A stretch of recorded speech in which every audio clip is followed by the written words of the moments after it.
Coucou tout le monde! Alors on se retrouve après un mois d'absence sur ma chaîne YouTube, mais même si je ne suis pas présente sur ma chaîne YouTube, je suis très présente sur le blog, sur mon blog de couture, donc blog couture facile.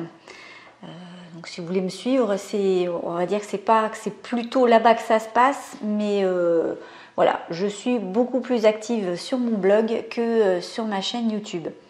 Alors qu'est-ce que j'ai fait ce dernier mois? Alors ce dernier mois, déjà voilà, je n'ai pas fait de vidéo puisqu'il y a eu presque 2 semaines, voilà, où je m'étais coincé la mâchoire. Oui, c'est possible, ça arrive. Donc je me suis réveillée un matin, je ne pouvais plus ouvrir la bouche. Alors ça me faisait pas mal, hein. Enfin, sauf si j'appuyais dessus et que j'essayais d'ouvrir la bouche. Mais voilà, c'était totalement supportable. Sauf que je pouvais plus du tout ouvrir la bouche. Je pouvais parler, mais je ne pouvais plus ouvrir la bouche. Donc pour manger, c'était très compliqué. Je pouvais à peine laisser passer l'espace d'une paille. Voilà, donc j'étais au régime soupe et jus de fruits. Ce qui est très compliqué puisqu'on perd très vite du poids avec un régime pareil. Donc j'ai fait des examens et il s'avère que dans mon cas, c'est certainement dû à un faux mouvement en pleine nuit ou soit j'ai bâillé en ouvrant très grand la bouche, soit j'ai serré très fort les dents. En tout cas, je me suis de ce côté-là, au niveau de l'articulation, j'ai eu une inflammation. Voilà. Et à partir du moment où on a une inflammation au niveau de l'articulation de la mâchoire se bloque. Mais alors complètement. Hein. Donc tous les jours, ça s'ouvrait un petit peu. Il fallait attendre que l'inflammation passe. Voilà, donc avec la mâchoire bloquée, forcément, je me suis pas amusée à faire des tonnes de vidéos. Et puis voilà, j'ai surtout travaillé, j'ai fait un petit peu de couture. Ça c'est un haut que je me suis réalisé.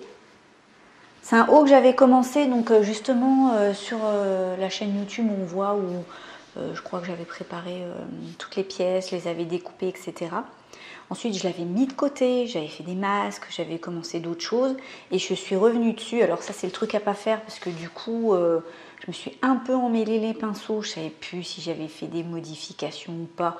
Parce qu'en général, j'apporte toujours des petites modifications au patron. J'avais pris aucune note vis-à-vis de ça, puisque d'habitude, je fais tout dans la foulée. Donc j'ai tout en tête de ce que je veux faire. Là, je savais plus, et donc il y a des petites erreurs et tout, mais voilà, globalement, on va dire que ça se voit pas, mais je sais où sont ces erreurs.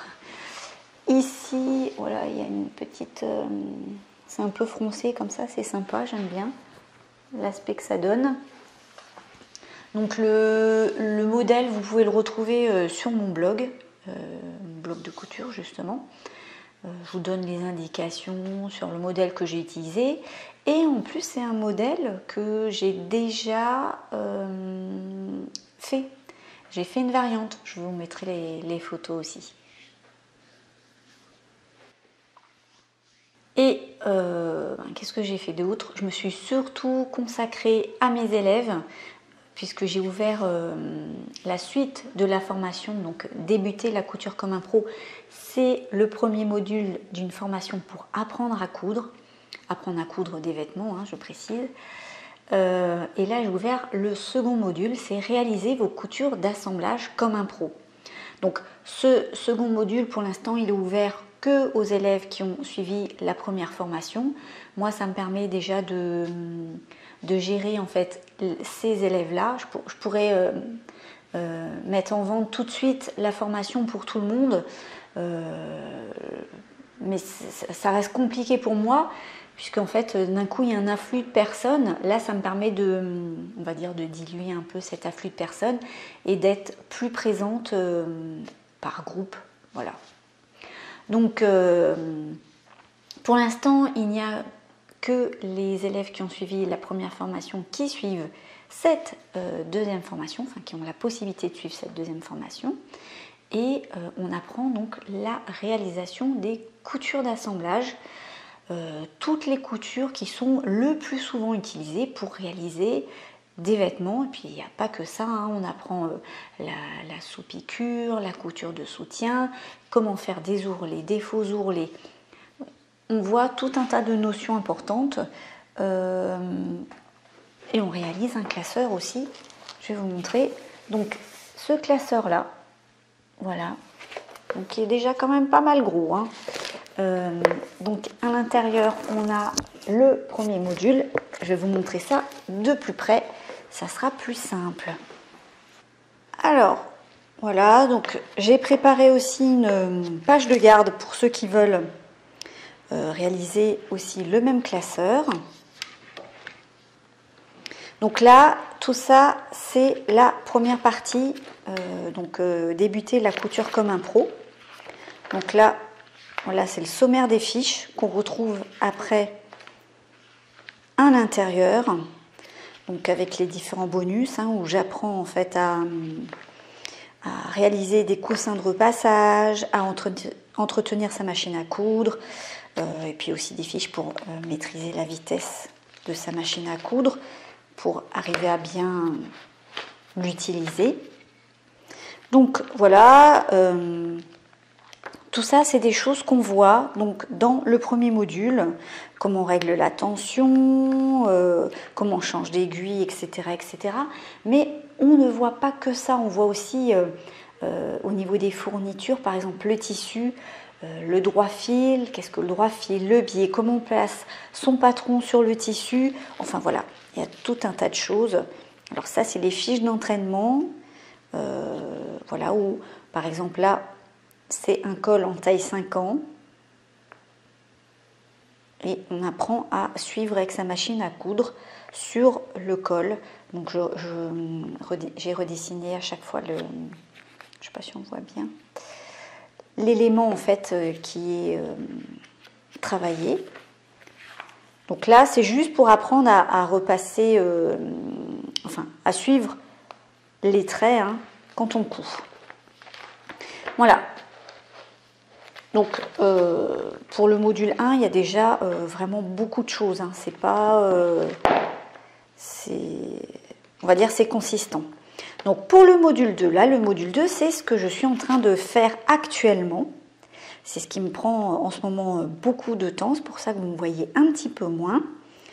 Et donc ce module 2, comme je le disais, pour l'instant il n'y a que les personnes qui ont fait le module 1 qui peuvent le suivre. Ensuite ce module 2 sera disponible pour tout le monde, mais pour le moment c'est que pour les personnes qui ont suivi le module 1. Donc on travaille cette fois-ci sur des pièces d'études et pour chaque pièce d'étude je décris son aspect, son utilisation, l'opération à suivre et on réalise la pièce d'étude. Alors on voit toutes les coutures ouvertes, on voit aussi bien sûr les coutures fermées, les autres types de coutures, voilà, là c'est la couture rabattue, couture parisienne. Par exemple, là, on a la couture anglaise. Donc, j'ai fait différentes pièces d'études. Donc, la pièce d'étude sur laquelle on travaille. Ensuite, j'ai refait sur un tissu transparent pour montrer l'intérêt de cette couture sur un tissu transparent pour avoir des belles finitions. Hop, je ne sais pas si on va bien le voir. Voilà. Donc, ça dépend ce qu'on veut coudre, hein, mais voilà, ça fait quand même des finitions sympas. Et la même chose sur un tissu uni.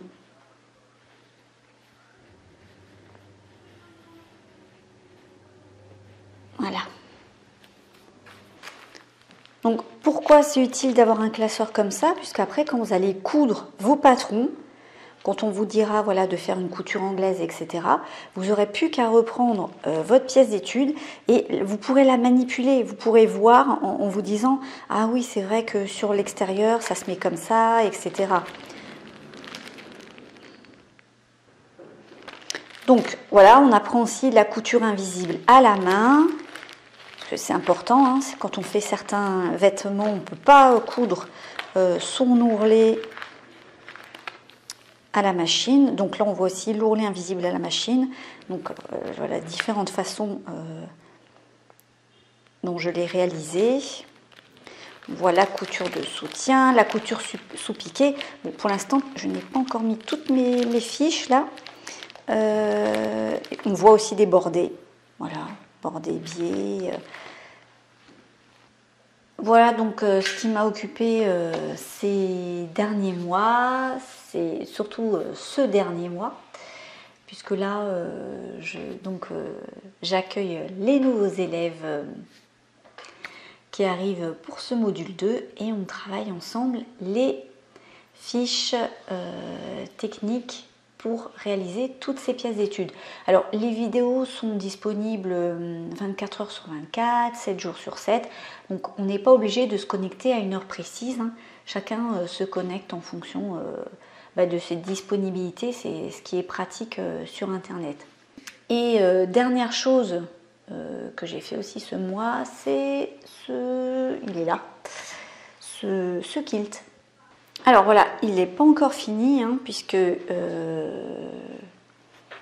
va falloir après le quilter, il va falloir mettre le tissu sur l'envers, mais voilà, ça fait partie d'un défi que propose une autre blogueuse, et j'avais envie de faire un défi kilt patchwork. Donc là, moi pour mon kilt, j'ai utilisé des tissus qui me restaient. J'ai pas voulu acheter de tissu, donc voilà, j'ai pris ce que j'avais. L'objectif, c'était clairement de ne pas acheter du tissu, parce que j'en ai encore beaucoup et j'avais vraiment envie d'utiliser mes chutes de tissu. Voilà, cette vidéo se termine. J'espère vous retrouver aussi sur mon blog de couture. Je vous embrasse, je vous dis à bientôt. Bye bye!